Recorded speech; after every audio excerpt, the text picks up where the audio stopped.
Quand l'argent tue notre société, Hugues, bonsoir. Bonsoir. Alors, pourquoi cette thématique, quand l'argent tue notre société? L'argent tue effectivement notre société? Belle question de relance par rapport à cette chronique du jour. Oui. Et il faut simplement dire que c'est vraiment inutile que je puisse me lancer dans des explications détaillées au sujet de ce que représente l'argent. Nous savons tous ce que c'est. Et nous sommes parfaitement conscients de son rôle extrêmement important dans nos échanges au quotidien. En tant qu'unité de mesure de la richesse ou de la fortune, l'argent envenime nos interactions. Il agit souvent, je dirais, comme un élément et a cette faculté de cristalliser les tensions et de pouvoir exacerber les émotions, quel que soit le domaine dans lequel il intervient. Course de discussions épiques, motif d'insécurité, objet de convoitise, l'argent laisse rarement indifférent. Et dans les relations interpersonnelles, que ce soit dans les entreprises, en politique, en famille, même au sein du couple, et mieux, au sein des confessions religieuses, l'argent reste un explosif latent. Dans un monde donc ultra-capitaliste, notre société n'échappe pas à cette donnée.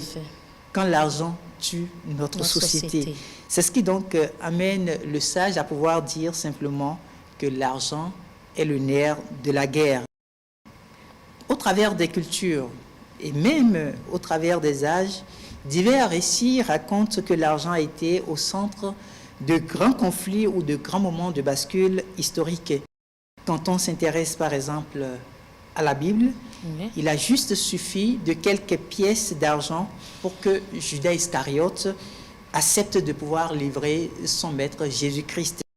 Et plus proche de nous, vous savez bien, le folklore béninois est rempli de références aux méfaits de l'argent, ce qui constitue donc la cause de division entre des frères ou même entre des amis. Il est vrai que nous n'avons pas les preuves, mais nous pouvons quand même nous permettre, au regard des rumeurs, dire aujourd'hui que l'argent joue un rôle aussi moins important en termes de responsabilité au niveau de la gestion publique et avec des conséquences manifestement fâcheuses sur la vie des concitoyens. Tout à fait. Il y a une image qui m'est souvent restée quand on parle de l'argent. C'est déjà en 2013 où un bus de transport en commun avait accidentellement franchi les paparais du pont de Porte-Novo. Je pense que vous aviez aussi en image ce triste scénario auquel notre pays a été confronté à l'époque. Et en ce moment précis, il y avait eu quand même des concitoyens qui étaient venus au moment où le bus avait connu la chute dans la lagune de la capitale. Et arrivés sur les lieux, ceux-ci qui étaient quand même habilités à pouvoir nager ont dû exiger d'abord de l'argent. Ils ont dû exiger une certaine somme d'argent avant de parvenir à sauver des vies. Ça pose un véritable problème de valeur. On dirait que c'est même le sommet du cynisme. Une histoire qui a même alimenté à l'époque les médias, et je pense que c'est un scénario qu'on aurait dû éviter si réellement on avait donné à juste titre la valeur de ce que représente l'argent dans notre société.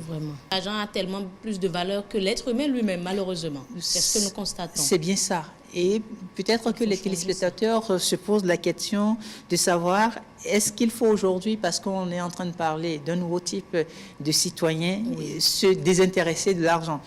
Je voudrais tout de suite clarifier pour dire que cette chronique n'a pas vocation à véhiculer l'idée qu'il faut détester l'argent ou ne pas nourrir l'ambition d'être riche, c'est-à-dire d'avoir suffisamment d'argent. Au contraire, le propos, c'est de rappeler simplement que l'argent est très important et il est inutile, une fois encore, de le rappeler à quelqu'un, mais bien qu'étant assez important, il ne faut pas donner davantage intérêt à l'argent au détriment de la vie qui est sacré. Heureusement que les forces de sécurité sont là pour canaliser parfois ces jeunes-là qui tendent à dévier, ne serait-ce que pour de l'argent. Je pense qu'il faut qu'il y ait un retour aux valeurs. Votre chronique est vraiment bienvenue. Aujourd'hui, il faut que tous ceux qui nous suivent, ces citoyens-là, sachent que lorsqu'il y a une vie en danger, ne pensons pas d'abord à comment rentabiliser. Pensons à comment sauver cette âme-là, comment sauver cette vie. C'est très bien dit, au point où je vous renvoie à l'image de notre compatriote Sakina Aruna, qui en 2020 est parvenue à sauver 6 personnes de noyade suite au chavirement d'une barque de 11 occupants. Nous étions donc dans la commune de Kiaourou. De façon systématique. Exactement. Elle n'avait pas exigé une contrepartie financière avant de pouvoir plonger dans l'eau. Et à l'époque, le président de la République a quand même pris la juste décision qui s'impose. Et donc, notre compatriote Sakina Aruna a été élevée au rang de chevalier de l'ordre du mérite de notre pays, le Bénin. Donc, c'est dire qu'au même moment où il y a des contre-exemples, il y a également des exemples. Et il faut surtout nous accentuer nos interventions sur ces exemples-là que les citoyens doivent retenir et faire comme eux. Et c'est bel et bien ce que le mouvement Nouveau Type de citoyens essaye de faire à travers la sensibilisation, à travers le partage d'un certain nombre d'outils pour permettre aux uns et aux autres de savoir que faire réellement en vue de rester un citoyen honnête dans son pays. Merci beaucoup, Hugues Hector Zogo. Quelque chose à ajouter encore? On se retrouve sur le prochain numéro.